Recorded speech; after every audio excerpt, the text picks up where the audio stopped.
Ngayong Biyernes, tampok sa ating hashtag Palanos. Ano nga ba ang sinasabi ng batas patungkol sa mga karapatan ng mga asawang Pilipino na diniborsyo ng kanilang asawang Banyaga? Marami po sa ating mga kababayan ang nahanap ang kanilang sinasabing tunay na pag-ibig sa ibang bansa, sa ibang lugar, at nakapag-asawa ng Banyaga. Subalit paglipas ng ilang panahon at dala marahil ng pagkakaiba ng kultura at kaugalian, ay naging biktima rin ng kasal na humantong lamang sa hiwalayan at diborsyo. Ang diborsyo ay hindi pinapayagan ng mga batas na umiiral sa ating bansa. Maliban na lamang kung ang nasabing diborsyo ay kinuha ng asawang Banyaga. Kakibat ng paggawad ng diborsyo, ang nasabing banyagang asawa ay pinapayagan ng kanilang batas na siya ay makapag-asawang muli. Nandahil sa sitwasyong ito, ang Pilipinong asawa ay maaari na ring makapag-asawang muli matapos pong kilalaning legal ng ating hukuman ang nasabing banyagang diborsyo. Pinapayagan na basta po mag-file ng petition for recognition of divorce decree sa ating korte at isubmit ang kopya ng nasabing divorce decree sa ibang bansa. Ito po ay sang-ayon sa probisyon ng ikalawang talata ng Artikulo 26 ng Family Code of the Philippines kung saan nakasaad ang mga sumusunod. Article 26. Where a marriage between a Filipino citizen and a foreigner is validly celebrated and a divorce is thereafter validly obtained abroad by the alien spouse capacitating him or her to remarry. The Filipino spouse shall likewise have capacity to remarry under Philippine law. Sa isinasaad ng batas, makikita na ang naghain ng divorce ay ang asawang Banyaga. Yung alien, foreigner, sabi nga nila. Pare-pareho lang yung mga termino na yun. So, tahimik ito kung ang naghain ay ang Pilipinong asawa. Subalit, sang-ayon po sa kaso na bago pa lamang to, noong taong 2019, December 5 lang ito na desisyonan.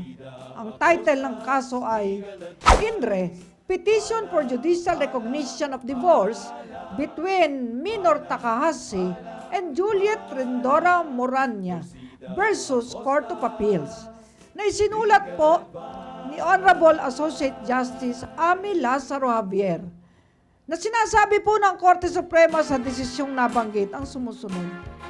A foreign decree of divorce may be recognized in the Philippines although it was the Filipino spouse who obtained the same.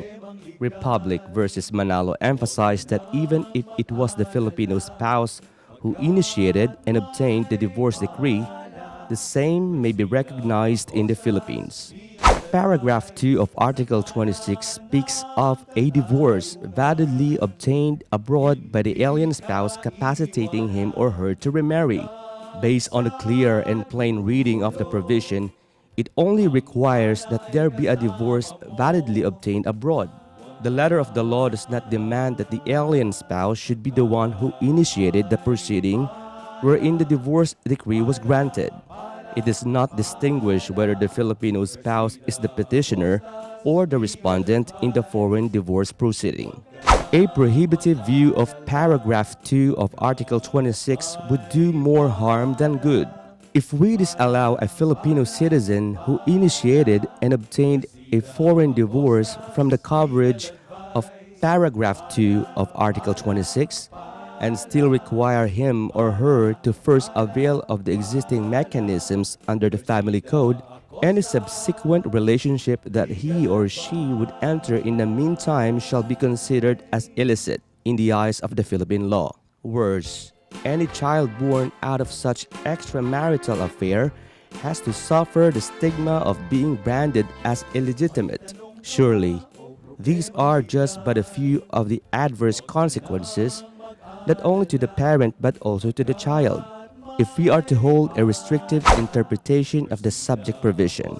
The irony is that the principle of inviolability of marriage under Section 2, Article 15 of the Constitution is meant to be tilted in favor of marriage and against unions not formalized by marriage, but without denying state protection and assistance to live-in arrangements or to families formed according to indigenous customs. Kaya naman, kahit na ang kumuha ng diborsyo ay ang asawang Pilipino o Pilipina, ay maaari pa rin siyang payagang makapaghain ng petisyon sa husgado upang kilalanin ng ating hukuman ang nasabing divorce decree mula sa banyagang hukuman. Isa pong bago ito, mga kababayan. Magiging malaya na ang mga Pilipino at Pilipina na nakapag-asawa sa abroad na gusto lang mag-divorce doon kung pwede doon sa bansang banyaga na yon at makakuha ng decree at iparecognize dito sa ating hukuman, magiging malaya na ang Pilipino o Pilipinang ito sa kamay ng kanyang asawang banyaga. Ito ay para mapigilan ang sitwasyon kung saan ang Pilipinong asawa ay mananatili na lamang nakatali sa asawang banyaga na maaring magkaroon naman ng sariling pamilya. Yun pala! Yan po ang ating #Palanos!